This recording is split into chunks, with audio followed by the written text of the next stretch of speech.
أعوذ بالله من الشيطان الرجيم. الرحمن الرحیم.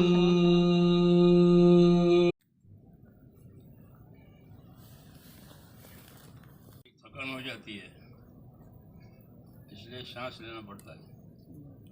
مولانا انعام الحسن صاحب سے ساتھ یہ ہوتا تھا، اب ہمیں سمجھ میں آیا. وہ اللہ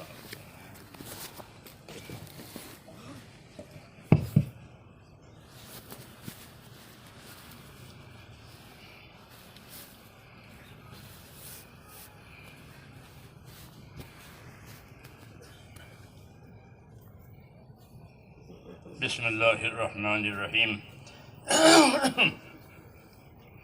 الحمد للہ نحمده ونستعینه ونستغفره ونؤمن به ونتوکل علیہ ونعوذ باللہ من شرور انفسنا ومن سیئات اعمالنا من يهده الله فلا مضل له ومن يضلله فلا هادي له ونشهد ان لا اله الا الله وحده لا شريك له ونشهد ان سيدنا ومولانا محمدا عبده ورسوله صلی اللہ تعالی علیہ وعلى آلہ وصحبہ وبارک وسلم تسلیما کثیرا کثیرا. اللہم اجعلنا نبینا محمدا صلی اللہ علیہ وسلم بما هو اہلہ واجعل الانبیاء کلهم خیرا وسلام علی المرسلین والحمد للہ رب العالمین. اعوذ باللہ من الشیطان الرجیم. بسم اللہ الرحمن الرحیم. ومن أحسن قولا ممن دعا إلى الله وعمل صالحا وقال إنني من المسلمين. صدق اللہ العظیم.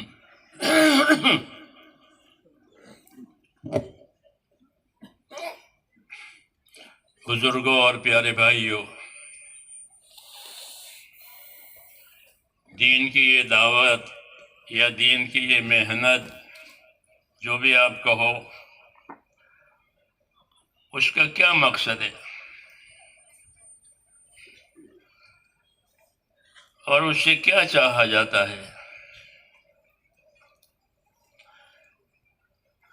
تو اس سے یہ چاہا جاتا ہے اور یہ مقصد ہے کہ ہر کلمہ پڑھنے والا اپنی زندگی کی ذمہ داریوں کو سمجھے، جس طرح اپنی ضرورتوں کو سمجھتا ہے. آدمی اپنی ضرورتوں کا سمجھتا ہے، نہیں سمجھتا. پہلے میاں بیوی دو اکیلے ہوتے تھے، کوئی ضرورت نہیں.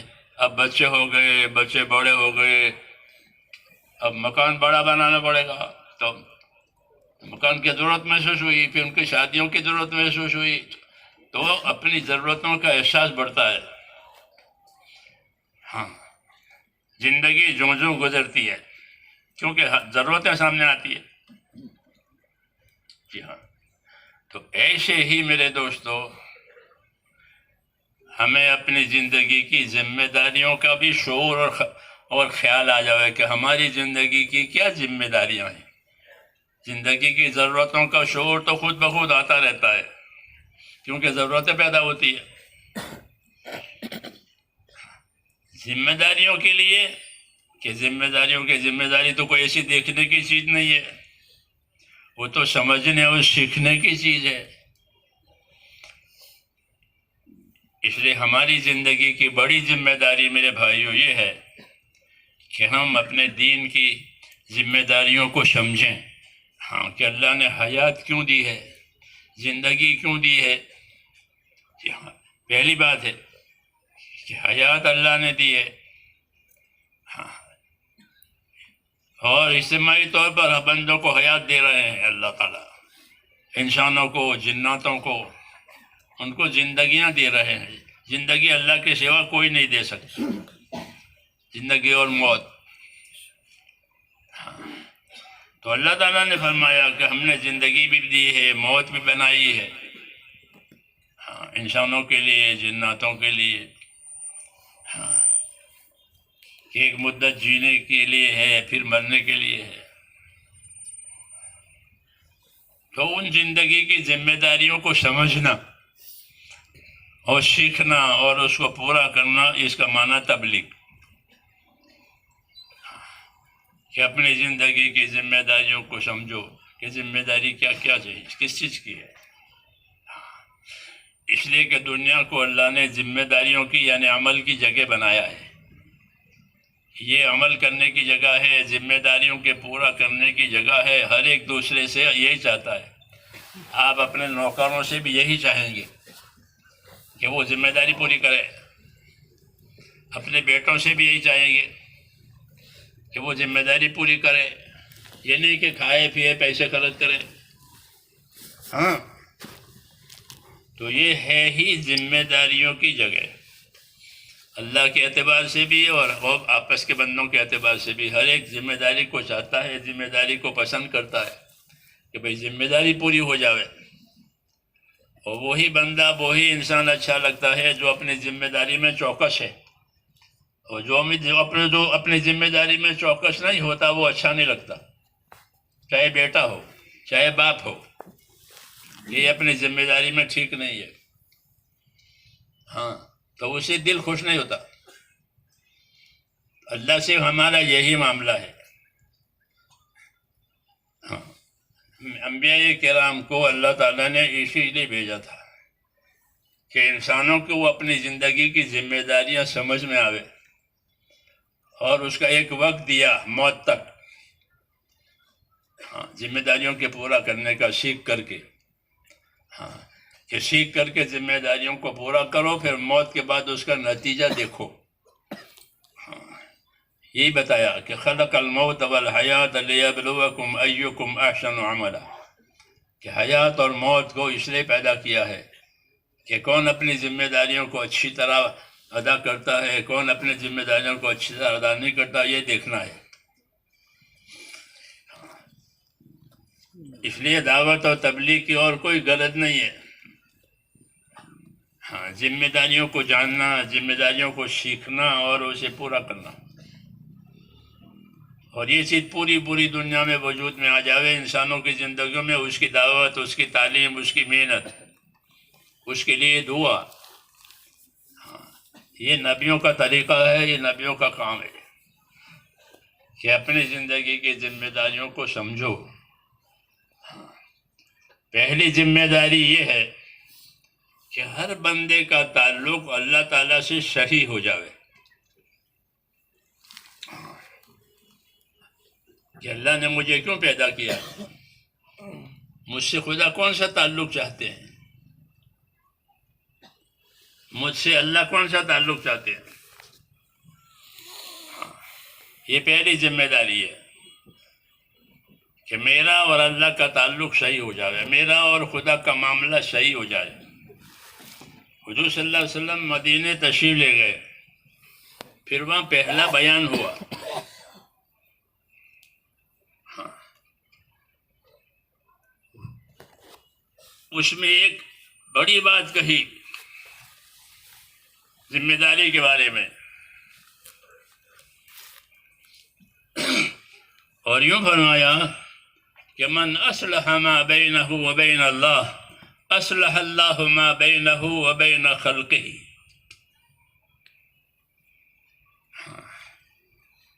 ذمہ داری سمجھانے کے لیے اہل مدینہ کو یہ ارشاد فرمایا۔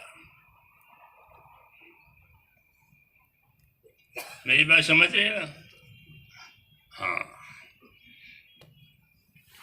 کہ ذمہ داری نہیں ہوگی تو رواج ہوگا۔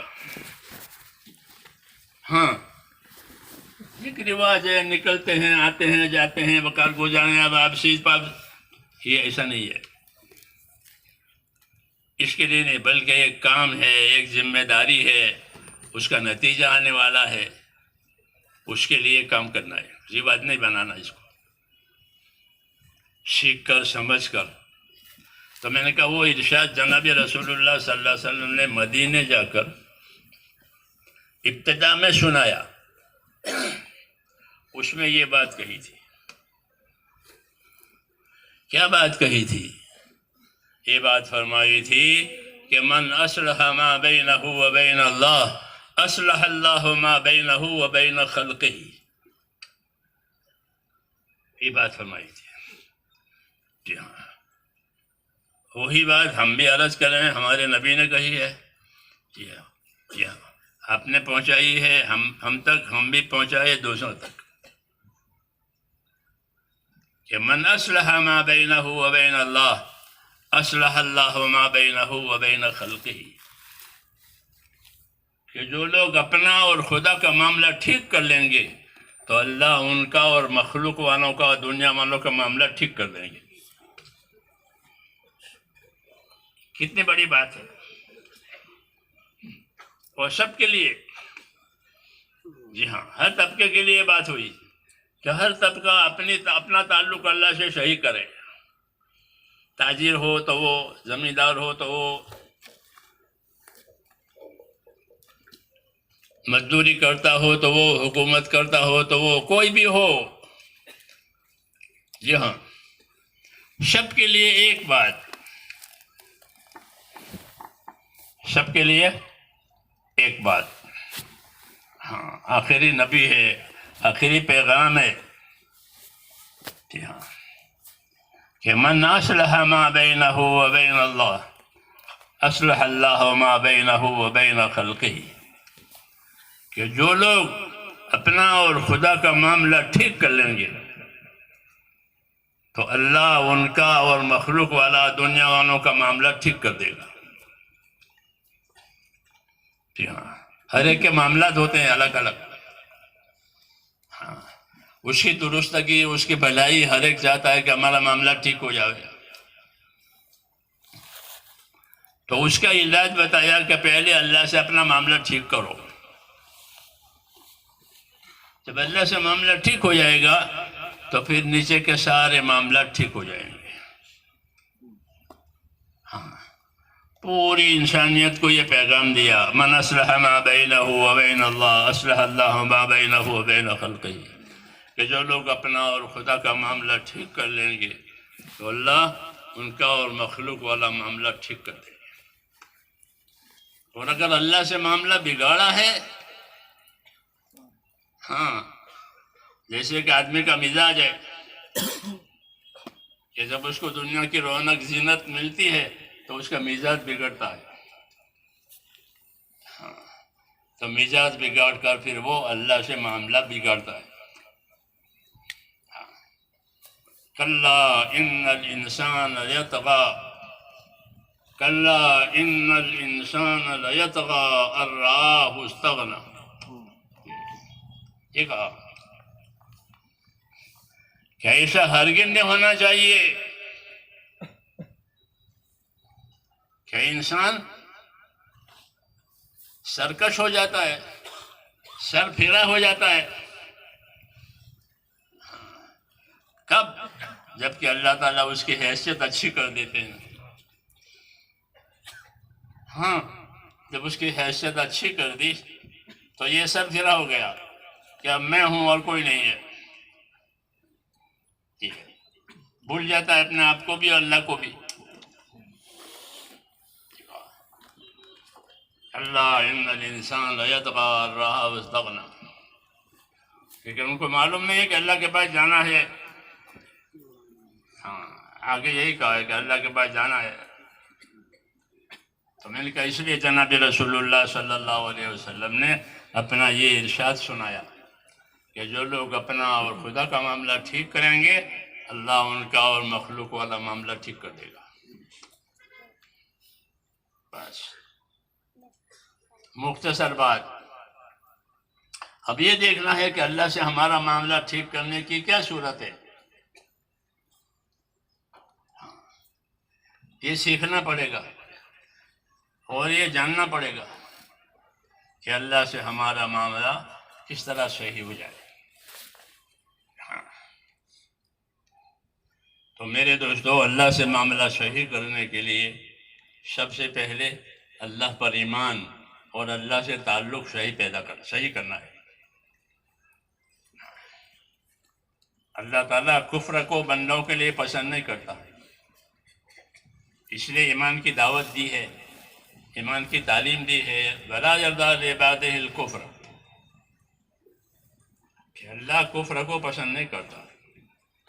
تو کفر میں سے اور ان باطل چیزوں میں سے نکال کر اپنے آپ کو ایمان پر لانا، اللہ سے اپنا تعلق صحیح کرنا، عقیدے کے لحاظ سے، عمل کے لحاظ سے، ہر لحاظ سے صحیح کرنا، یہ پہلی ذمہ داری ہے کہ اللہ تعالیٰ کو ایسا مانو جیسا کہ وہ ہے، جیسے ایمان مجمل میں ہے، آمنت باللہ کما ہوا باسمائہ و صفاتہ، کہ میں اللہ پر ایمان لایا، میں نے اللہ کو مانا، کیسا مانا کہ جیسے وہ اپنے ناموں اور صفتوں کے ساتھ ہے، اور میں نے اس کے تمام حکم قبول کر لیے، مجھے کوئی اعتراض نہیں ہے، مجھے کوئی انکار نہیں ہے۔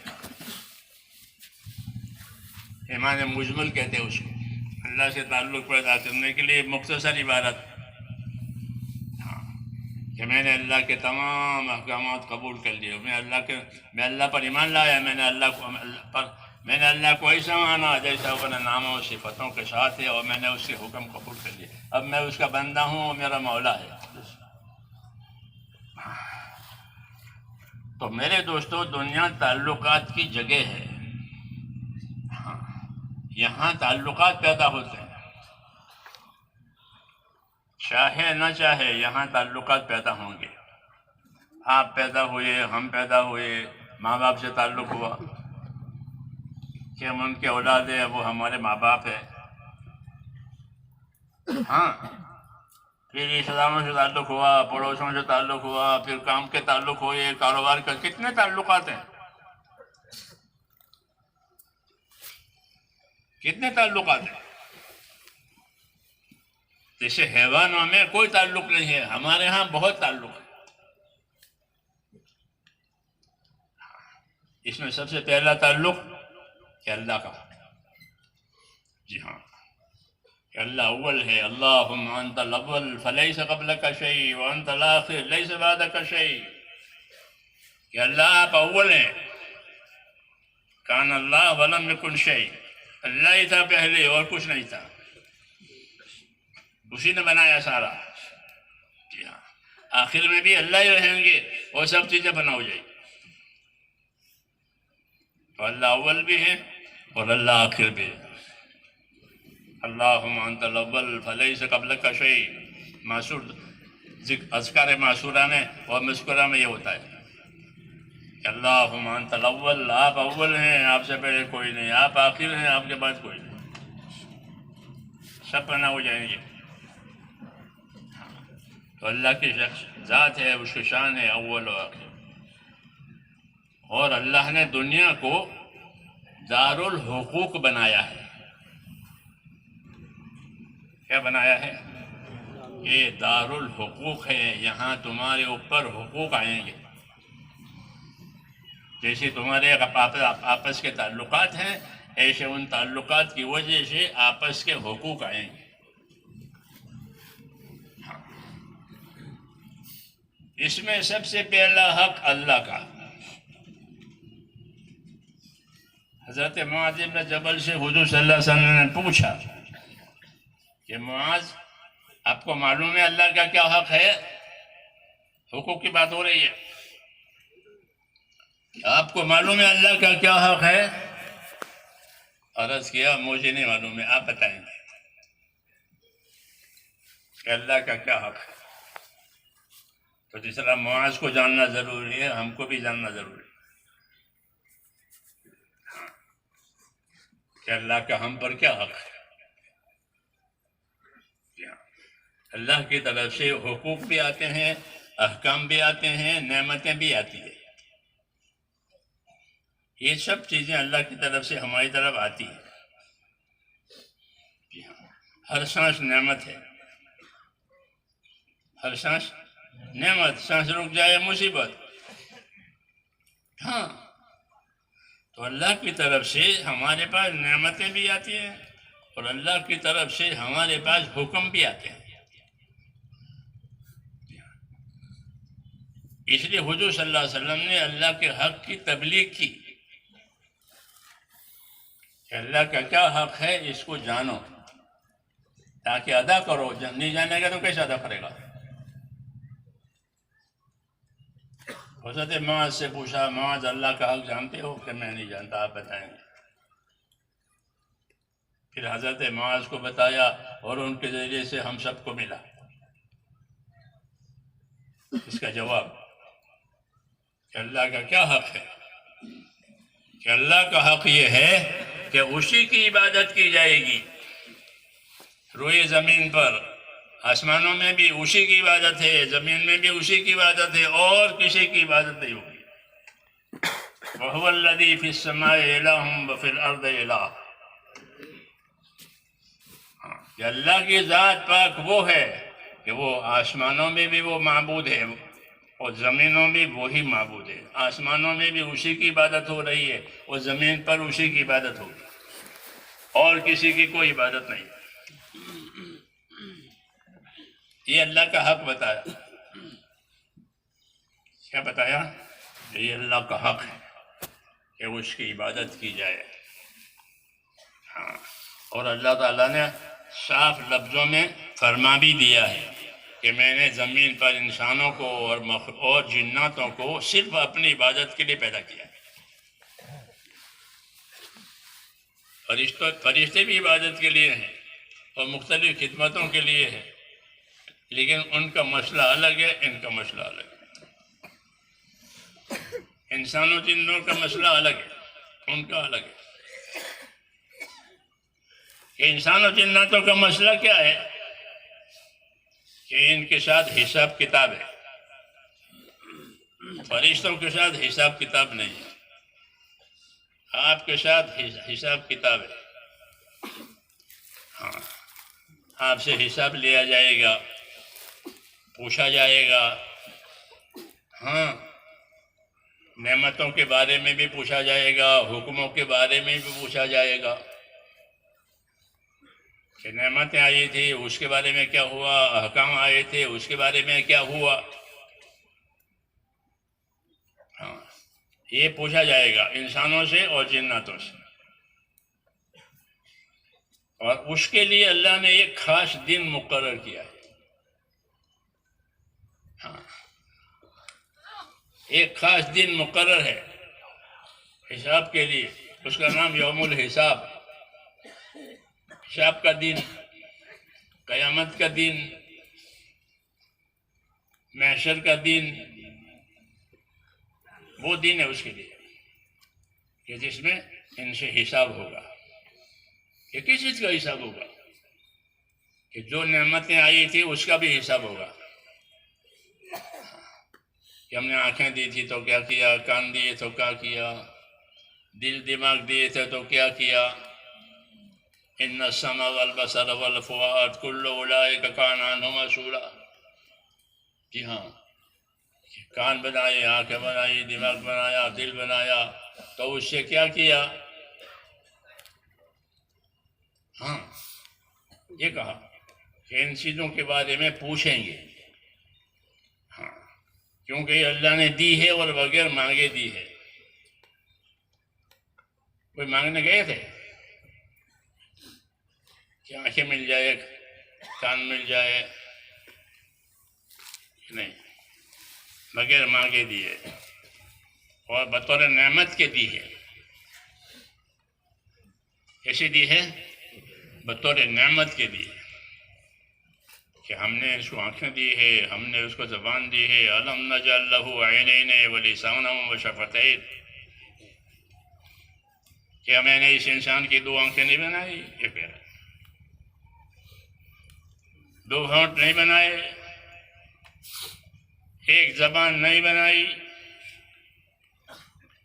5 چیزیں بنائی۔ شاہ عبداللہ صاحب بناتے تھے کہ 5 چیزیں اس لیے بتائی کہ آدمی پیدا ہوتے ہی ان 5 کا محتاج ہوتا ہے۔ آدمی کا بچہ پیدا ہوتے ہی ان 5 کا محتاج ہوتا ہے۔ اگر اس میں کوئی کمی ہوئی تو پھر بہت پریشانی ہوگی۔ ہاں، تو جس کی پہلے ضرورت تھی وہ پہلے دے دی۔ ہاں، حالانکہ کوئی مانگنے نہیں گئے تھے، گئے تھے؟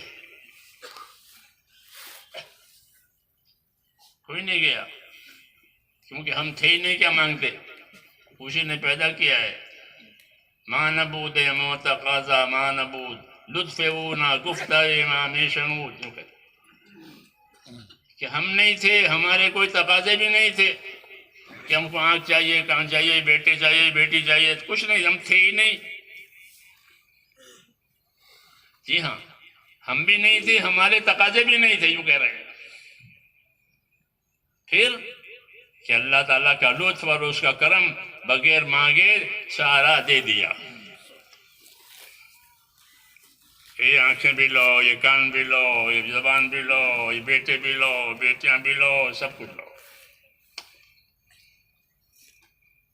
ہاں، یہ اللہ کی شان ہے. کیا ہے؟ کہ اللہ کو اس کے شانوں سے پہچانو، اللہ کو اس کے کاموں سے پہچانو. کل یوم هو فی شأن. جی ہاں، وہ ہر وقت اپنے شان میں ہے، اپنے کام میں ہے. جی ہاں، وہی کرنے والا ہے. تو اس کا کام ہے کہ بندوں کو پیدا کرنا اور پیدا کر کے پھر ان کی راحتیں، ان کی ضرورتیں، اس کے لیے نعمتیں دینا. کوئی مانگنے نہیں گیا، بغیر مانگے دے رہے ہیں اور اپنی شان سے دے رہے ہیں، ضرورت کے حساب سے نہیں. ایک تو ضرورت کے حساب دینا. راشن کارڈ پر ملتا ہے، تو راشن کارڈ پر وہ ضرورت کے حساب سے دیتے ہیں. اس کے گھر میں کتنے آدمی ہیں؟ اس کے گھر میں اتنے آدمی ہیں کہ اس کو اتنا دے دو، تو وہ ضرورت کے حساب سے دیتا ہے. کیوں؟ جو ہے ہی نہیں کہ اللہ ضرورت کے حساب سے نہیں دیتا. تو پھر کیسے دیتا ہے؟ کہ اپنے کرم سے دیتا ہے. کیسے دیتا ہے؟ اپنے کرم سے. یہ لو، یہ لو، یہ لو، یہ لو. ہاں، تو اس کا کام ہے کہ اپنی مخلوق پر اپنا کرم ظاہر کرنا. کرم کہتے ہیں بخشش کو، بغیر مانگے دینے کو. تو بغیر مانگے دینا، بخشش کرنا، کرم کرنا، یہ اللہ کی شان ہے، یعنی اس کا کام ہے. کہ مخلوق کو اللہ نے پیدا کی ہے کرم کرنے کے لیے، کہ ہم ان پر اپنا کرم کریں گے، بخشش کریں گے، ان کو دیں گے. تو اتنا دیتے ہیں کہ گن نہیں سکتا آدمی. ہاں، کیونکہ بڑے ہیں تو بڑوں کا ہر کام بڑا. تو اتنی نعمتیں دیتے ہیں کہ کوئی گن نہیں سکتا. اس لیے حضور صلی اللہ علیہ وسلم متوجہ کرتے ہیں بندوں کو، کیونکہ نعمت کا تو ہر بندہ طلبگار ہے. نعمتوں کا ہر بندہ طلبگار ہے. کیونکہ جس طرح نعمتوں کے طلبگار ہو، اسی طرح اللہ کے حکموں کے لیے وفادار بنو. نعمتوں کے طلبگار بنو اور حکموں کے لیے وفادار بنو. یہ تبلیغ ہے. کہ کیا ہے؟ تبلیغ. کہ نعمت کے لیے تو ہم طلبگار ہیں.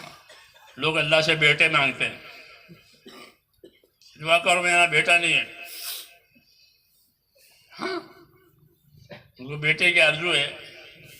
مال مانگتے ہیں، تندرستی مانگتے ہیں، پتہ نہیں کیا کیا مانگتے ہیں. جی ہاں، حاجتیں ہیں تو مانگتے ہیں اور اللہ ان کو دیتے ہیں. ہاں، مانگنے والوں کو اور کہا کہ مجھ سے مانگو میں دوں گا. ہاں، مانگنے کے لیے کہا ہے، دینے کے لیے وعدہ کیا ہے، تو دیتے ہیں. نبی آ کر کے اس لین دین میں ذمہ داری سمجھاتے ہیں کہ لینے والا تو ہے ہی ہر بندہ، اور کسے لے گا؟ اللہ نہیں دے گا تو اور کون دے گا؟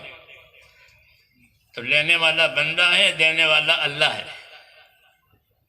ہاں، سب اللہ سے لینے والے ہیں.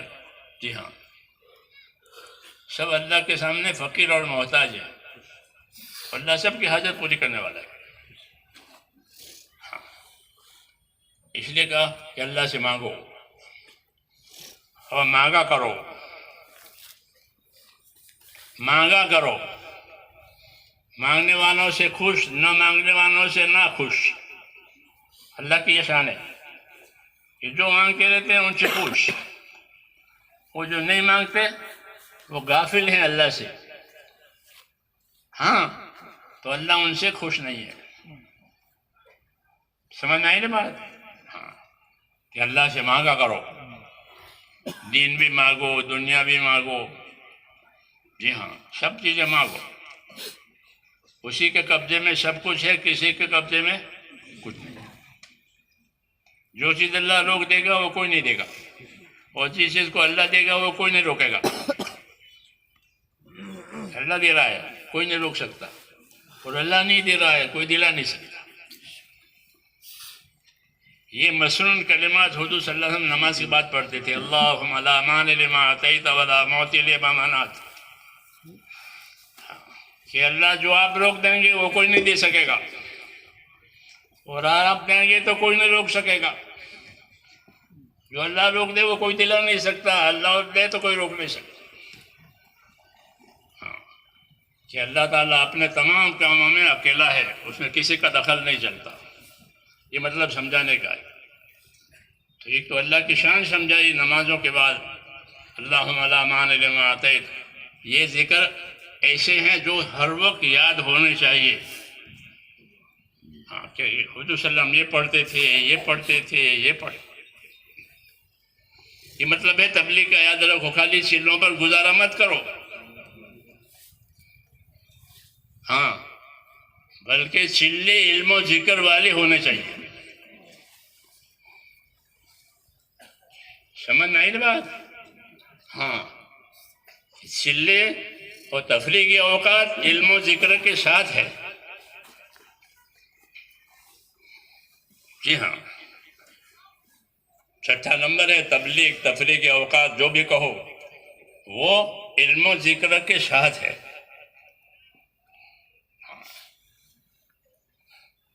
اب لوگوں نے اس کو شاہد پر کر دیا علم و ذکر کو. جی ہاں، اس لیے تبلیغ علم و ذکر سے کوری ہو گئی. جیسے جاہلیت میں لوگ طواف کرتے تھے کپڑے اتار کے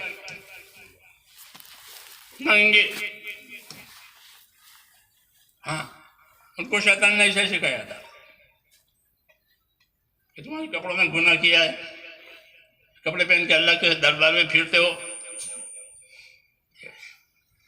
تو کپڑے اتروا دے، ننگے داؤ کر. ہاں یہ ہوتا تھا. مولانا یوسف صاحب رحمۃ اللہ علیہ فرماتے تھے کہ ہر شکل والے کو، ہر عمل والے کو شیطان اسی شکل اور عمل سے مارے گا.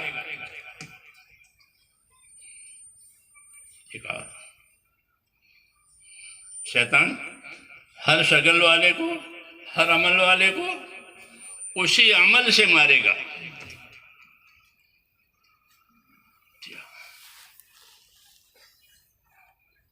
تجارت والے کو تجارت سے مارے گا. شعیب علیہ السلام کی قوم تھی، وہ تجارت میں ماری گئی، عذاب میں آ گئی. ہاں فرعون حکومت میں مارا گیا، وہ حکومت کرتا تھا کہ اس کی حکومت شیطان نے اس کو وہ راستہ دکھایا، حکومت میں تجارت میں. ایسا فرماتے تھے ہر شکل والے کو اس شکل سے مارے گا. تبلیغ والے کو تبلیغ سے مارے گا. ہاں جی ہاں کہ ہر شکل والے کو اس شکل سے مارے گا. اس کو ایسے فن یاد ہے. ہاں وہ اس فن کو ایسی شکل ایسا روپ دے کر پیش کرے گا کہ آدمی اس کو قبول کر لے گا. حضور فرماتے ہیں خلق ابلیس مزینا وبعثت داعیا ومبلغا. کہ خلق ابلیس مزینا وليس إليه من الضلالة شيء وبعثت داعيا ومبلغا وليس إلي من الهداية شيء. بڑی بے نیازی اللہ کی بتائی ہے کہ شیطان تو غلط چیزوں کو مزین اور لبھانے والی بنا کر پیش کرے گا، اس سے زیادہ اس کو اختیار نہیں ہے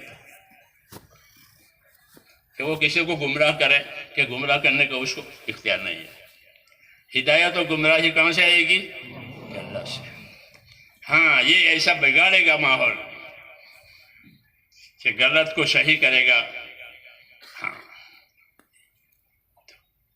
اس لیے اس کے ہاتھ میں نہیں ہے گمراہی، گمراہی اللہ کی طرف سے آئے گی، مگر یہ گمراہی کے اسباب پیدا کرے گا۔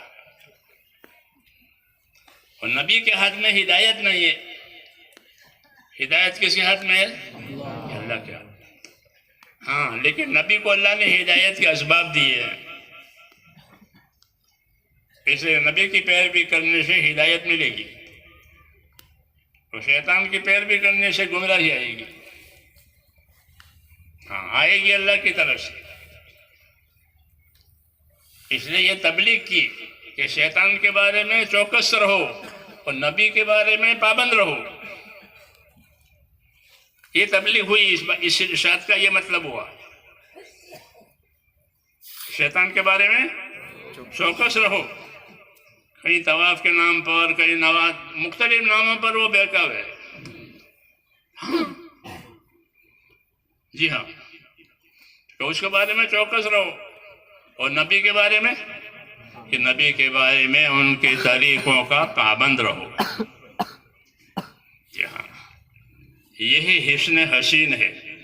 حسن حسین کہتے ہیں ایک قلعہ ہوتا ہے، جیسے قلعہ ہمارا دلی میں ہے، قلعہ پہلے زمانے کے بادشاہ جو قلعے بناتے تھے، کیونکہ زمینوں پر جنگ ہوتی تھی، آمنے سامنے لڑائیاں ہوتی تھی، اوپر سے بم پھینکنے والی بات نہیں تھی جو آج ہے، آمنے سامنے بہادری کی بات، تو وہ قلعے بناتے تھے۔ تو قلعوں اپنی فوجوں کو، اپنی ضرورتوں کو محفوظ کرتے تھے، اسی لیے اس کو قلعہ حصن کہتے ہیں اس کو۔ ہاں، تو شیطان سے بچنے کا قلعہ، یہ شیطان سے کس طرح بچو گے؟ اس کے بعد طوفان ہے کہ شیطان سے بچنے کے قلعے وہ نبی کریم صلی اللہ علیہ وسلم کی سنتیں ہیں۔ وہ کیا ہے کہ نبی کی سنت پر آ جاؤ۔ علم و ذکر کا یہ مطلب ہے۔ علم و ذکر تبلیغ میں ہے نا کہ اللہ کا حکم کیا ہے، نبی کا طریقہ کیا ہے۔ علم و ذکر میں یہ دو باتیں ہیں کہ اللہ کا حکم یہ کیا ہے وہ دیکھو، نبی کا طریقہ ہے وہ دیکھو، پھر کوئی بات نہیں، بس آدمی حفاظت میں آ گیا، قلعے میں آ گیا۔ یعنی کہ اللہ کا ذکر قلعہ ہے، پڑھا کتابوں میں، تو اللہ کے ذکر سے مراد تسبیح تلاوت بھی ہے، اور اللہ کے ذکر سے مراد اللہ کی اطاعت بھی ہے۔ کہ جب آدمی اللہ کی اطاعت میں آ جائے گا تو وہ شیطان سے محفوظ ہو جائے گا۔ ہاں، اس لیے میرے دوستو، علم و ذکر کے ساتھ دعوت ہوتی ہے، علم و ذکر کے ساتھ تبلیغ ہوتی ہے، علم و ذکر کے ساتھ زندگی گزرتی ہے۔ اس میں ہم کوتاہی کر رہے ہیں کہ ہمارے پاس وہ علم و ذکر نہیں ہے۔ جی ہاں، کہ علم و ذکر کے ذریعے سے ہی بچاؤ ہوتا ہے۔ ہاں، کہ علم و ذکر سے کیا مراد ہے؟ کہ علم و ذکر سے مراد ہے کہ ہر کام میں یہ دیکھو، یہ پوچھو، یہ سیکھو کہ اس میں حکم کیا ہے، اور پھر حکم کے پورا کرنے کا طریقہ کیا ہے۔ ایک ہوتا ہے حکم، ایک ہوتا ہے اس کو پورا کرنے کا طریقہ۔ جیسے روزے کا حکم ہے، پھر روزہ پورا کرنے کا طریقہ ہے کہ سحری سے لے کر کے سورج ڈوبنے تک یہ روزہ ہو گیا، یہ طریقہ ہو گیا کہ روزے کو پورا کرو رات تک، حدیث میں یعنی غروب آفتاب، تو سحری سے وہ شروع ہوگا، غروب آفتاب پر ختم ہوگا، یہ طریقہ ہو گیا۔ ایسے نماز کا، زکوٰۃ کا، حج کا، ہر حکم کا طریقہ ہوتا ہے۔ تو علم و ذکر سے مراد یہ ہے کہ یہ دیکھے جو جس حال میں ہو، اس حال میں یہ دیکھے کہ میرے ساتھ اس وقت اللہ کا کون سا حکم ہے، اور حکم کے پورا کرنے کا طریقہ کیا ہے۔ یہ ہے علم و ذکر، کوئی مشکل کام نہیں۔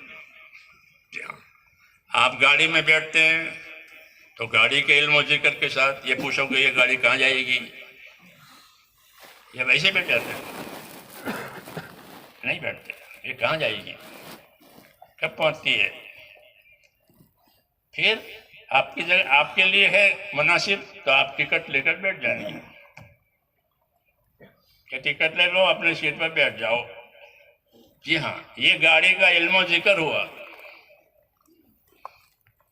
سمجھا ہی نہیں۔ علم و ذکر زندگی کی ہر ضرورت کے ساتھ ہے۔ دنیا کا کام ہے تو دنیاوی علم و ذکر ہوتا ہے، جیسے ٹکٹ لیا، گاڑی معلوم کی، اور بیٹھ گئے۔ ایسے دین کے بارے میں بھی کہ جو کام کرنا ہو اس کے بارے میں پوچھو دین، کہ اس میں دین کیا کہتا ہے، تاکہ آپ کو علم ہو جاوے۔ کیا ہو جاوے؟ آپ کو علم ہو جاوے۔ جب علم ہو گیا تو اس کا طریقہ معلوم کرو کہ اس کا کیا طریقہ ہے۔ کہ مجھے معلوم ہوا کہ میں مالدار ہوں، مجھ پر زکوٰۃ فرض ہے، جیسے مالداروں پر زکوٰۃ فرض ہے، لیکن اللہ معاف کرے زکوٰۃ پوری مسلمان ادا نہیں کرتے۔ اسی کی بے برکتی ان کے اسباب میں ہے۔ ہاں، ورنہ زکوٰۃ پوری ادا ہوتی ہے، جیسے نماز پوری رکعتوں کے ساتھ پڑھتے ہو۔ ہاں، مغرب کی 3 ہے تو 3 ہی پڑھو گے، زور کی 4 ہے تو 4 پڑھو گے۔ ایسے زکوٰۃ، ایسے ہر حکم کہ وہ پورا ادا ہو جاوے۔ اس لیے علم و ذکر دیا گیا ہے کہ ہر حکم کو جانو کہ وہ کیا ہے، پھر اس کا پورا کرنے کا طریقہ سیکھو، تاکہ مقصد اور منزل پر پہنچ جاؤ۔ اس کو تبلیغ کہتے ہیں۔ سمجھ میں آئی نا بات؟ کہ علم و ذکر کا تعلق زندگی سے ایسا ہے جیسا پٹڑی کا تعلق ریل سے ہے۔ ریل بغیر پٹڑی کے چلے گی؟ نہیں چل سکتی، وہ تو اسی پر چلے گی، وہ اسی کے لیے ہے۔ ہاں، اتر گئی تو وہ ڈھیر ہو جائے گی، آگے نہیں بڑھے گی۔ ہاں، اس کا پاور ہی ختم ہو جائے گا۔ وہ چلے گی تو پٹری پر چلے گی۔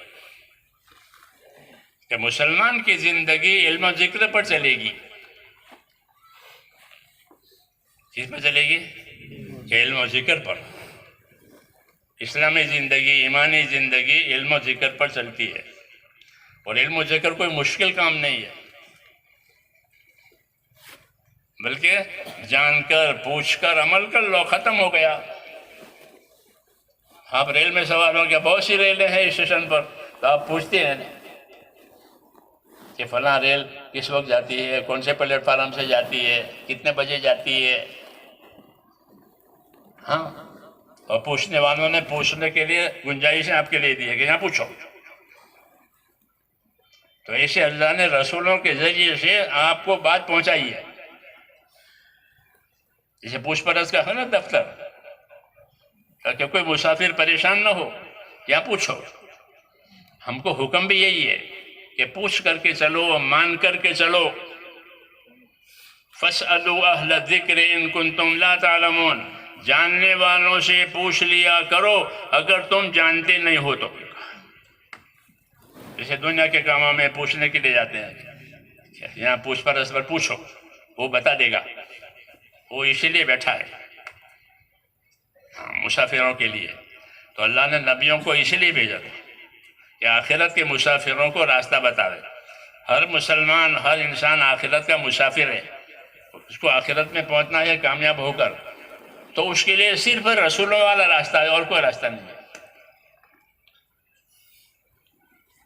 رسولوں والے راستے سے آدمی آخرت میں کامیاب ہوگا، نہیں تو نہیں ہوگا۔ وَمَن يَبْتَغِ غَيْرَ الْإِسْلَامِ دِينًا فَلَن يُقْبَلَ مِنْهُ وَهُوَ فِي الْآخِرَةِ مِنَ الْخَاسِرِينَ، کہ جو دین اللہ نے دیا ہے، دین اسلام، اس کے سوا کسی اور راستے سے کوئی آئے گا تو اللہ کہتے ہیں ہم اسے کامیاب نہیں کریں گے، ہم اسے نقصان میں اتار دیں گے۔ ایک ہی راستہ ہے دین کا، جی ہاں، جو حضرت محمد صلی اللہ علیہ وسلم پر اللہ نے پورا پڑھ دیا کہ اس کو سیکھو. تو علم و ذکر کا نمبر ضروری ہے.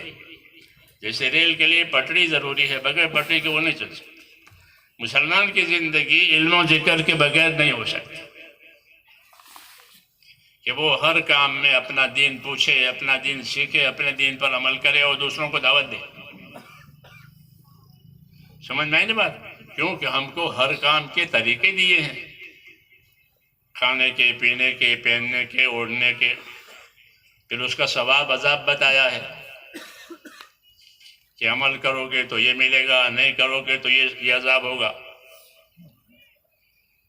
سمجھ میں آئی بات؟ ہاں. اس لیے میرے دوستو، تبلیغ کو سب زیادہ کامیابی ملے گی علم و ذکر سے. کس سے؟ علم و ذکر سے. علم و ذکر نہیں ہے تو یہ کپڑے اتار کے طواف کیا، بغیر علم و ذکر کی تبلیغ یہ ناقص ہے. یہ کیا ہے؟ اس لیے صحبتوں میں رہو، جماعتوں میں رہو، سیکھنے والوں سے، بتانے والوں سے سیکھو. یہ مقصد ہے جماعت بننے کا. کچھ لوگ جاننے والے ہوتے ہیں، کچھ نہ جاننے والے ہوتے ہیں، کچھ لوگ پرانے ہوتے ہیں، کچھ لوگ نئے ہوتے ہیں. ہاں، تو ایک دوسرے کی صحبت سے صحیح بات سیکھو. یہ اصلی طریقہ ہے. صحابہ کرام نے اسی طرح دین سیکھا ہے. کتابیں نہیں تھی، کتب خانے نہیں تھے، چھاپ خانے نہیں تھے، تو پھر کیسے سیکھا؟ ایک دوسرے کی صحبت سے سیکھا. جیسے ہمارے گھر میں ہماری بچیاں کھانا پکانا وغیرہ جو ہے کچن کھانے کا سارا کام اپنی ماں سے سیکھتی ہے. اور کون سکھاوے گھر میں؟ تو وہ اس کے ساتھ رہ کر سارا سیکھتی ہے. پھر وہ مہمانوں کو سنبھال لیتی ہے. ایسی اس میں طاقت اور صلاحیت پیدا ہو جاتی ہے. ماں تو بوڑھی ہو گئی یا بیمار ہو گئی تو کیا بیٹی ہے؟ ہاں. کیوں؟ تو بیٹی نے صحبت میں سیکھا ہے. یہ مولانا اللہ صاحب کہتے ہیں کہ اصل طریقہ یہی ہے کہ مسلمان کی صحبت میں دین سیکھے. کیا کرے؟ ہاں، مسلمان کی صحبت میں دین سیکھے. ایک آدمی ناواقف ہے، ایک آدمی عالم ہے، یہ دونوں جماعتوں میں جائیں گے تو ناواقف آدمی عالم کی صحبت میں علم سیکھے گا، خدمت کرنے والے سے خدمت سیکھے گا. بعض لوگ خدمت والے ہوتے ہیں، بعض لوگ علم والے ہوتے ہیں، بعض لوگ عبادت والے ہوتے ہیں. مختلف لائن کے لوگ جماعتوں میں ہوتے ہیں. بعض عبادت کے شوقین ہوتے ہیں، بعض خدمت کے کرنے کے ان کے اندر صلاحیت ہوتی ہے. جی ہاں، بعض علم والے ہوتے ہیں. مجمع اور جماعت بنا کر چلانے کا یہ مقصد ہے کہ ایک دوسرے سے سیکھیں اور اپنی زندگی میں اس کو لاویں. یہ دعوت اور تعلیم ایک ساتھ ہے. پہلے آپ کو دعوت دی، پھر آپ کی جماعت بنائی اور جماعت بنا کر آپ کو روانہ کیا. تو کیوں روانہ کیا؟ چلہ بولا کرنے کے لیے کہ ہاں چلہ بھی بولا کریں گے اور چلے میں کیا کیا کرنا ہے وہ بھی سیکھیں گے.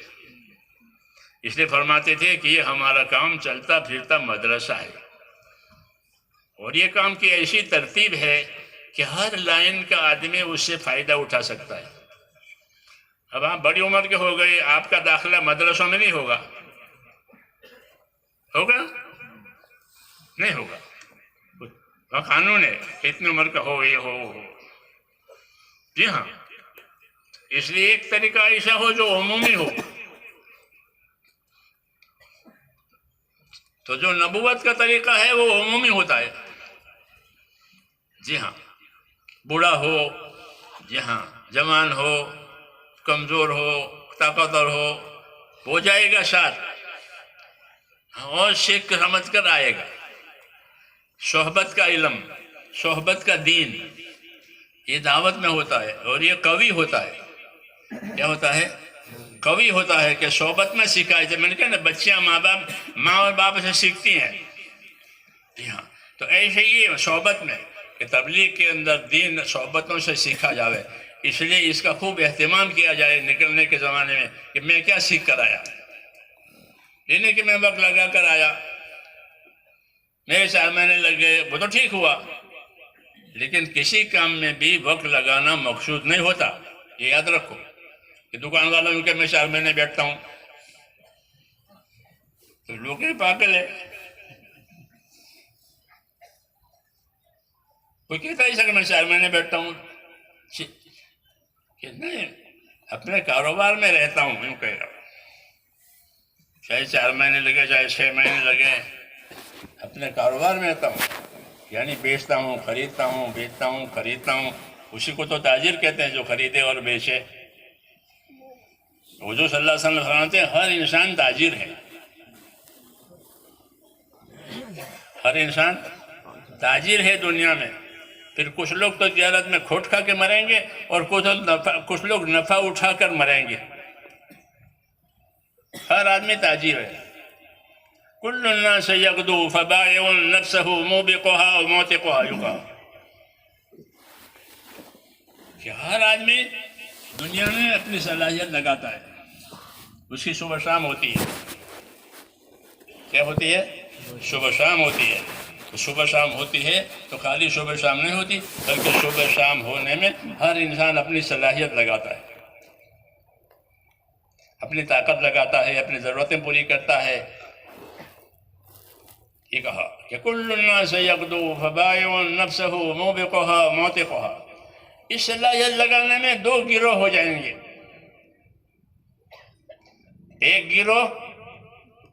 ایک گروپ ہوگا جو ہلاک ہوگا، نامراد ہوگا، اور ایک گروہ ہے جو کامیاب ہوگا، بامراد ہوگا. 2. جہاں چنانچہ قیامت کے میدان میں 2 قسم کے لوگ اٹھیں گے. ایک جہنم کی طرف جانے والا گروہ ہوگا. وسیق الذین کفروا الی جہنم زمرا، کہ کفر والوں کو جماعتیں بنا بنا کر جہنم کی طرف روانہ کیا جائے گا، اور ایمان تقوی والوں کی جماعتیں بنا بنا کر جنت کی طرف روانہ کیا جائے گا. یہ منظر ہوگا. اس کو حضور نے فرمایا کل الناس یغدو فبائع نفسہ موبقها وموتقها، کہ ہر آدمی کی صبح شام ہوتی ہے، یعنی اس کی زندگی گزرتی ہے. اس زندگی میں یا تو اپنے کامیابی کا سامان کرتا ہے یا اپنے ہلاک ہونے کا سامان کرتا ہے. سمجھ میں آئی نا بات؟ یہ تبلیغ کی ہے آپ نے کہ دیکھو اپنی صلاحیتوں کو کہاں لگا رہے ہو. آخرت بنانے پر لگ رہی ہے یا آخرت بگڑنے پر لگ رہی ہے؟ ہاں اسی کو کہا کہ فبائع نفسہ موبقها موتقها. یہ اپنی ذات کا سودا کرتا ہے، اپنی ذات کو لگاتا ہے داؤ پر. جی ہاں، اس داؤ میں بعد کھوٹ میں اترنے کے بعد نفع اتریں گے، بعد کو نفع ملے گا، بعد کھوٹ کھا کے ہلاک ہو جائیں گے. اس لیے نبی بھیجا گیا ہے تاکہ صحیح رخ بتاوے. کہ صحیح رخ کیا ہے؟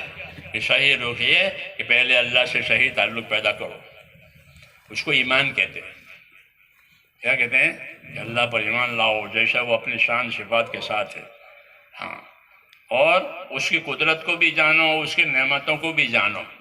اللہ کی طرف سے 2 چیزیں ہمیشہ آتی ہیں. ایک قدرت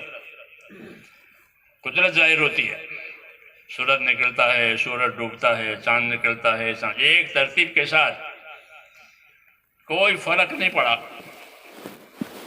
جی ہاں، یہ قدرت ہے. یہ قدرت کے ظاہر ہونے کے بہت سے آثار اسباب ہیں. اللہ کی قدرت کو دیکھو. جی ہاں. دوسرا کہ اللہ کی نعمتوں کو دیکھو. یہ تمہاری طرف نعمتیں آ رہی ہے. کیا آ رہی ہے؟ تندرستی دے رہے ہیں، مال دے رہے ہیں، اولاد دے رہے ہیں. تو نعمتیں بھی آتی ہے کہ نعمتوں کو بھی دیکھو، قدرت کو بھی دیکھو. کہ قدرت کو دیکھو گے تو اللہ سمجھ گا اللہ بڑی قدرت والا ہے. ہاں، کہ اس کے ہاتھ میں حیات اور موت ہے، کسی کے ہاتھ میں نہیں ہے. بڑی چیز ہے نا حیات موت، وہ صرف اللہ کے ہاتھ میں، کسی ہاتھ میں. یہ قدرت کی علامت ہے بڑی، کہ اللہ کی قدرت کو بھی جانو اور اللہ کی نعمتوں کو بھی جانو.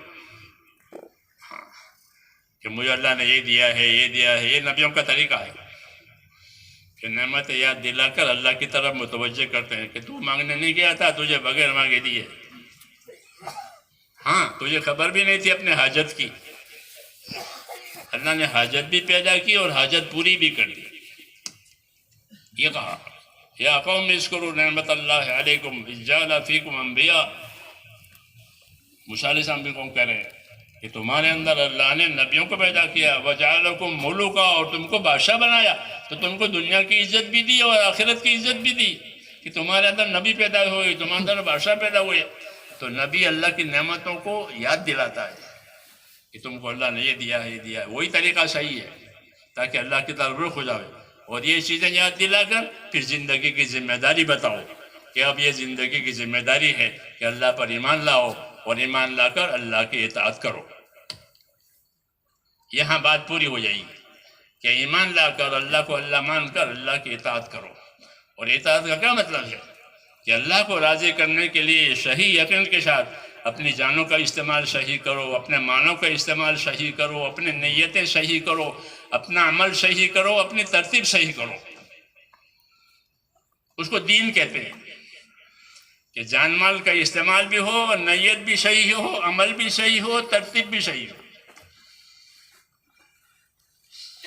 اس لیے ہم لوگوں کو کہ تبلیغ میں پھرو اور کام کو سمجھو. پھرنا حجاب نہ بنے کہ میں تو پھرتا ہوں، وہ ٹھیک ہے، بلکہ پھرنے کی وجہ سے چیزیں کھلے. سمجھ نہیں رہی بات؟ ہاں، کہ ہمارا عمل بھی صحیح ہو جاوے، نیت بھی صحیح ہو جاوے، ترتیب بھی صحیح ہو جاوے. اس سے بنتا ہے دین. آپ نماز پڑھو گے تو نیت مغرب کی نماز پڑھتا ہوں، یہ ہے نا؟ ہاں، کہ مغرب کی نماز اللہ نے فرض کی ہے، وہ اللہ کا فرض ادا کر رہا ہوں. پھر مغرب کی نماز پڑھیں گے اور 3 رکعت پڑھیں گے. کیوں کہ 3 رکعت کا حکم ہے. مغرب میں 3 کی ترتیب ہے، مغرب میں 3 کی ترتیب ہے، فجر میں 2 کی ترتیب ہے. تو عمل بھی ہو، ترتیب بھی ہو اور نیت بھی ہو، اس سے بنتا ہے دین. سمجھ میں آئی نا بات؟ ہاں، نبیوں کے ذریعے سے یہ چیز ہم کو سمجھائی گئی ہے کہ نیت بھی ہو، عمل بھی ہو، ترتیب بھی ہو. اس وقت رکوع کریں گے، پھر رکوع کے بعد سجدہ کریں گے، سجدہ کے بعد قاعدہ کریں گے، قاعدے کے بعد سلام پھیریں گے. اس کو ترتیب کہتے ہیں. سمجھ میں آئی نا بات؟ تو جس طرح نماز میں ترتیب ہے، ہر کام میں ہمارے پاس ترتیب ہے. اسی کا نام علم و ذکر ہے. اسی کا نام علم و ذکر ہے کہ علم و ذکر کے ذریعے سے ہر کام میں اس کی نیت، اس کا عمل، اس کی ترتیب، ہر کام میں. تو علم و ذکر ہمارے ہر کام میں چلے گا. تاجر کی تجارت میں بھی یہ چلے گا، زمیندار کی زمینداری میں بھی یہ چلے گا، عبادت کرنے والے کی عبادت میں بھی یہ چلے گا. تو وہ عبادت صحیح ہوگی، وہ تجارت صحیح ہوگی علم و ذکر کی وجہ سے. ہاں، اس لیے علم و ذکر کو خوب سمجھنا چاہیے، اس کو خوب کھول کے سمجھانا چاہیے کہ علم آئے گا تو امت کی جہالت ختم ہو جائے گی، ذکر آ جائے گا تو امت کی غفلت ختم ہو جائے گی. کفر کی 2 صفت ہے، ایک جہالت، ایک غفلت. یہ کفر کی صفت ہے. ہر کافر جاہل بھی ہوتا ہے، ہر کافر غافل بھی ہوتا ہے. کہ کافر اپنے خدا سے جاہل ہے، اس لیے تو خدا کو نہیں مانتا، اور اپنی ذمہ داری سے غافل ہے، اس لیے وہ خدا کی عبادت نہیں کرتا. تو جہالت اور غفلت یہ کفر کی صفت ہے. اللہ نے ہم کو ایمان کی صفت دی. ہاں، کہ غفلت کے مقابلے میں ذکر دیا، جہالت کے مقابلے میں علم دیا. یہ تبلیغ، اس کو تبلیغ کہتے ہیں کہ نبی نے ہم کو علم دیا ہے. کیا دیا؟ عبادت کا علم دیا. جی ہاں، کھانے پینے کا علم دیا، پہننے اوڑھنے کا، ایسا کھاؤ، ایسا پیو، ہاں، ایسی شادی کرو، ایسا دفناؤ، ایسا سب چیزوں کا علم دیا. اس علم کی دعوت و تبلیغ ہے کہ وہ علم جو نبی نے دیا ہے وہ لو. جی ہاں، کیوں کہ اس علم کا تعلق دنیا سے بھی ہے اور آخرت سے بھی ہے. باقی جتنی ڈگریاں کوئی لے گا تو لے، منع نہیں ہے ڈگری لینا، لیکن ڈگری کا تعلق موت سے پہلے ہے، موت کے بعد نہیں ہے.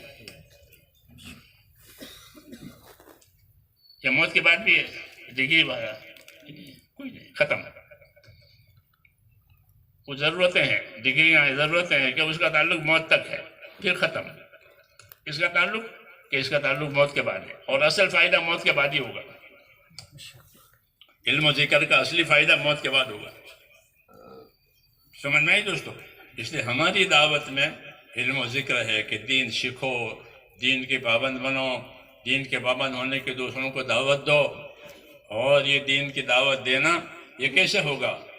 کہ اکرام سے، اخلاص سے. کیسا ہوگا؟ اکرام سے، کہ دوسروں کا اکرام کرتے ہوئے، دوسروں کی حیثیت کو ملحوظ رکھتے ہوئے، دوسروں کو حقیر سمجھ کر نہیں.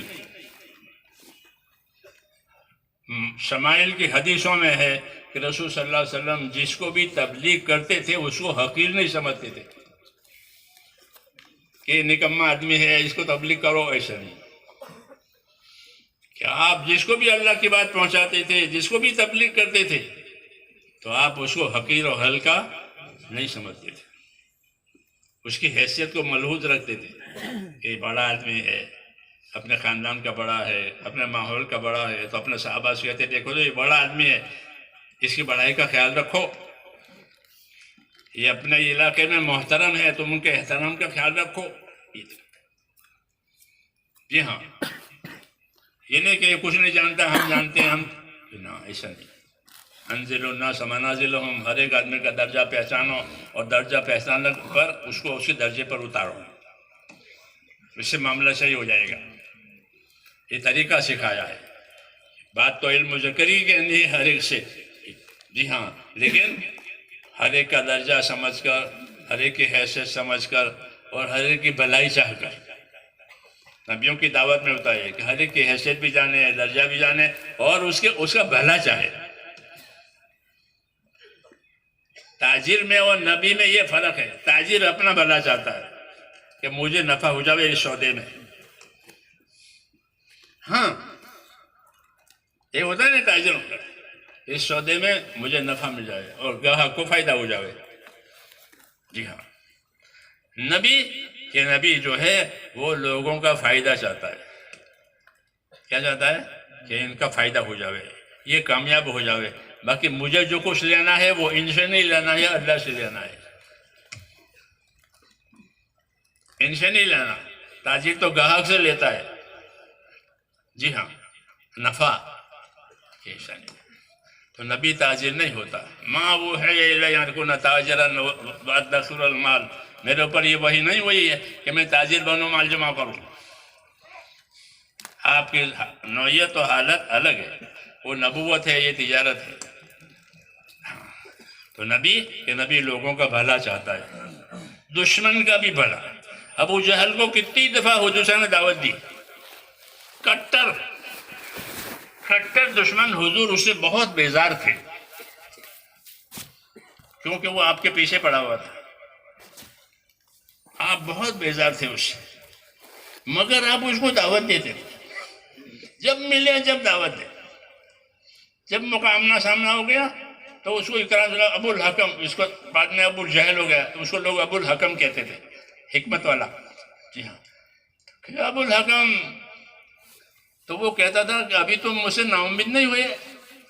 یہ کہتا تھا کیونکہ میں تو کٹر ہوں، آپ کی بات چلنے نہیں دیتا، مانتا بھی نہیں ہوں، اور مجھ سے آپ نا امید نہیں ہوئے.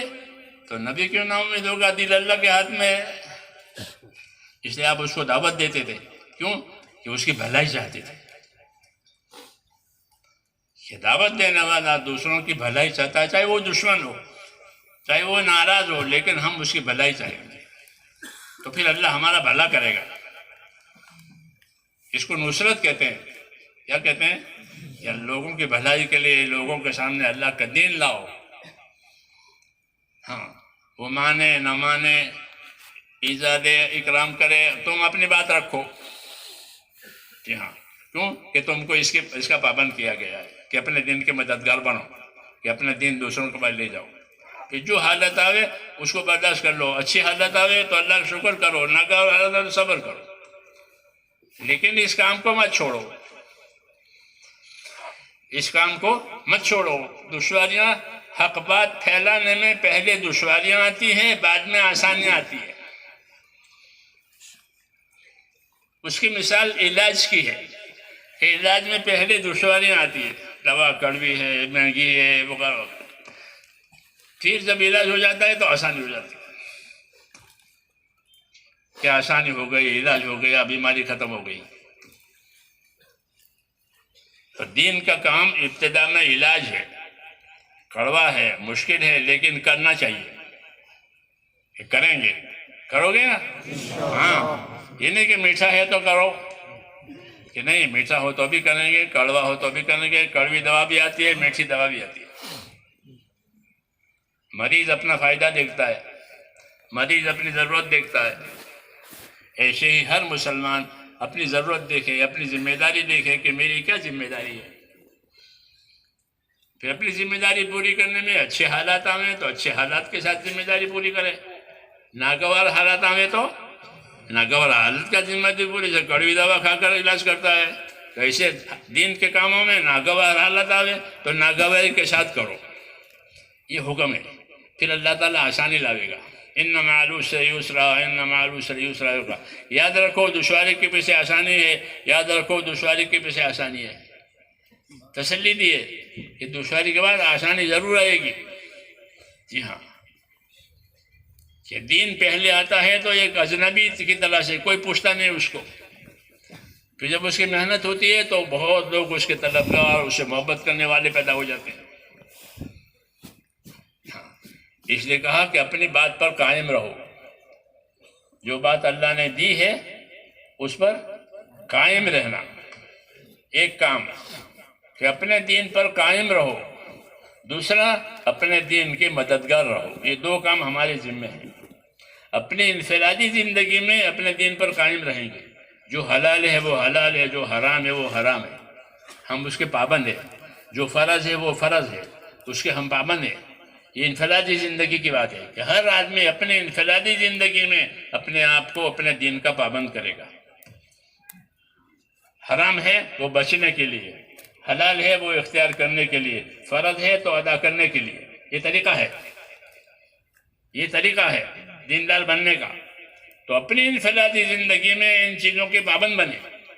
کہ میں مالدار ہوں، مجھ پر زکوٰۃ فرض ہے، تو میں پوچھوں گا عالموں سے کتنے دینی ہے، کب دینی ہے، تاکہ فرض ادا ہو جاوے.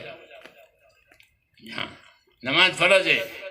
ہاں، تو ایسے ہی جو زندگی کی ذمہ داریاں ہیں میرے دوستوں، اس کو سیکھ سمجھ کر پوری کرنی ہے. یہ انفرادی زندگی کی ذمہ داری ہے کہ ہم پر کوئی نماز باقی نہیں ہے. ساری نمازیں ہم پڑھ چکے. تبلیغ میں لگنے سے پہلے ٹھیک تھی، وہ بھی پڑھ لی، اور اب جو ہے وہ پڑھ رہے ہیں روز روز.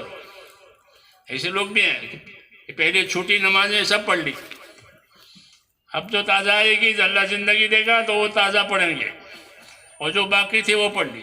ایسے لوگوں نے زکاتیں بھی دے دی، جہالت کے زمانے میں زکات نہیں دی.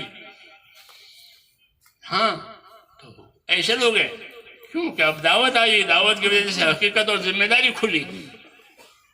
تو یہ نہیں کہ وہ معاف ہو گئی کہ وہ باقی ہے، وہ معاف نہیں ہوئی ہے، وہ باقی ہے، اس کا حساب ہوگا. اس لیے اپنی زندگی کی ذمہ داریوں کو پورا کرنے کا نام تبلیغ ہے. سمجھ نہیں دوستوں؟ اور دوسروں کے ساتھ بھلائی چاہ کر اس کام پر لگانا، یہ اس کی دعوت ہے کہ ان کا بھلا چاہو، ان کا بھلا چاہو، اور ان کو اس کام پر لگاؤ تاکہ وہ بھی اپنی زندگی کی ذمہ داریوں کو پوری کر کے پھر آخرت میں کامیاب ہو جائے. خلق الموت والحیات لیبلوکم ایکم احسن عملا. اللہ کہتے ہیں میں نے موت حیات پیدا کی ہے، یعنی آدمی کو موقع دیا ہے حیات سے لے کر موت تک. یہ کیوں کہ میں دیکھنا چاہتا ہوں کہ کون اپنی زندگی کی کارروائی اچھی بناتا ہے، کون اپنی زندگی کی کارروائی بگاڑتا ہے.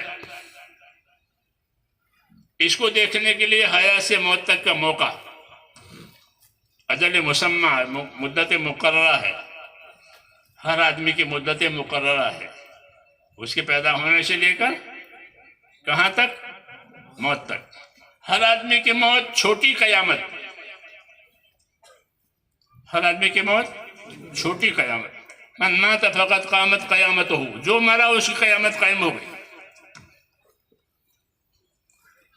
ایک بڑی قیامت جو جبرائیل اسرافیل پھونکیں گے کہ وہ سب کی موت اجتماعی، اس کا وقت اللہ کو معلوم ہے، کون سی تاریخ ہے کسی کو نہیں بتائی. سمجھے نہیں؟ تو یہ دو مدتیں ہیں، ایک آدمی کی اپنی ذاتی اور ایک آدمی کی اور ایک اجتماعی.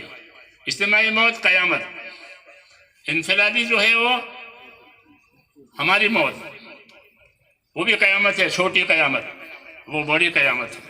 یہ اللہ نے نظام رکھا ہے، حیات کو بھی رکھا، موت کو بھی رکھا.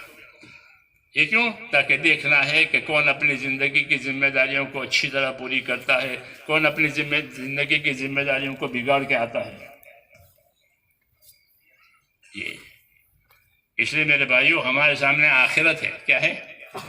آخرت. اور ہم کو آخرت کے لیے پیدا کیا ہے اللہ نے، یہاں رہنے کے لیے نہیں پیدا کیا. حدیث میں ہے کہ اللہ نے تم کو آخرت کے لیے پیدا کیا ہے کہ تم میں سے ایک ایک کو آخرت میں لے جائیں گے اور پھر تمہاری زندگی کی کارروائیاں دکھائیں گے. یہ ہمیں بتایا. اس لیے ان چیزوں کو صحیح کرنے کے لیے اللہ نے ہم کو دین دیا. کیا دیا؟ کہ جب زندگیوں میں دین آئے گا تو دنیا کی سلامتی اور آخرت کی نجات دونوں ہو جائے گی. دنیا میں سلامتی آئے گی کیونکہ ہر ایک دوسرے کا حق سمجھے گا، حق ادا کرے گا، تو کوئی جھگڑے نہیں ہوں گے، بھائی ہو جائیں گے دین آنے سے، اور آخرت میں کامیاب ہو جائیں گے.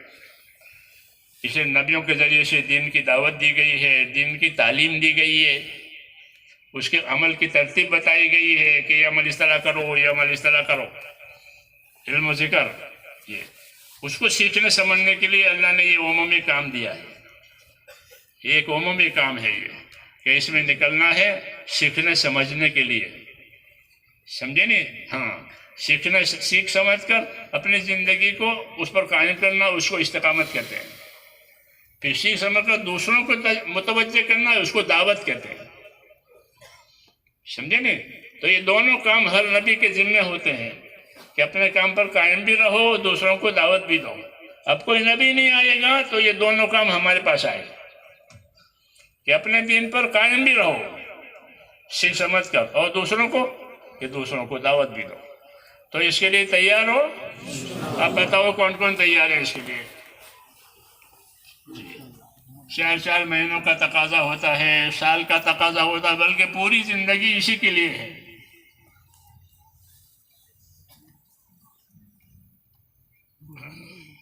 سب نیت کرتے ہو نا؟ ہاں جی فرمائیں میرے بھائی.